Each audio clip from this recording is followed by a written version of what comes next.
Бажаю здоров'я, шановні українці. Сьогодні був дуже насичений день. Перша ставка. Розширений формат, детальні доповіді, Залужний, Сирський, Тарнавський, Москальов, Наєв. Ситуація за основними напрямками. Схід – дуже важко, болісно, але робимо все, щоб вистояти. Південь. На частині напрямків ситуація доволі небезпечна, але нашим воїнам є чим і як відповідати окупанту. Одеса і Чорноморський простір. Ситуацію контролюємо. Північ. Всі наші воїни на цьому напрямку бачать кожен намір ворога. Де потрібно, посилюємось. Була доповідь керівника ГУР Буданова щодо актуальних намірів окупанта. Є рішення і щодо нашої протидії. Окремо і дуже детально на ставці розглянули питання виробництва, постачання боєприпасів та зброї. Звичайно, я не можу публічно повідомляти деталі щодо цього, але це змістовна робота. Я радий чути на ставці, що навіть в таких умовах ми маємо відповідний потенціал. Протягом вечора отримуємо детальні доповіді щодо ситуації в Херсоні. Там внаслідок чергового російського удару пошкоджений магістральний трубопровід, який забезпечував опалення для близько 600 будинків, більше 40 тисяч людей.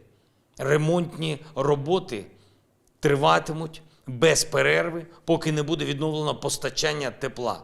І ми відновимо, щоб ці російські терористи і виродки не робили, ми все відновимо. Провів сьогодні переговори з прем'єр-міністром Іспанії, який прибув в Київ. Я подякував за дуже важливу іспанську оборону і політичну підтримку, за те, що протягом року повномасштабної війни Іспанія стоїть разом із нами у захисті від російського терору. Це дуже цінна і ціннісна співпраця. Саме тут, на нашій землі, ми захищаємо саме ті цінності, на яких тримається життя і не лише нашого народу, але й абсолютної більшості народів Європи. Звичайно, на цих цінностях тримається життя і Іспанії. І тому ми дуже добре розуміємо одне одного. Іспанія стала частиною нашої танкової коаліції. Іспанія допомогла нам із захистом нашого неба. Є багато інших параметрів підтримки, як вже здійсненою, так і запланованою нами. Сьогодні ж зустрівся з делегацією глобальної парламентської мережі «Об'єднані для України». Це представники 13 парламентів європейських країн та Європарламенту. Тематика зустрічі абсолютно зрозуміла. Зброя для наших воїнів, санкції проти держави-терориста, реалізація наших мирних ініціатив, зокрема формули миру. Говорив з президентом Єгипту. Зокрема, і про захист міжнародного права, і про нашу роботу для відновлення продовольчої безпеки, і про деякі аспекти двосторонніх відносин. Хороша розмова.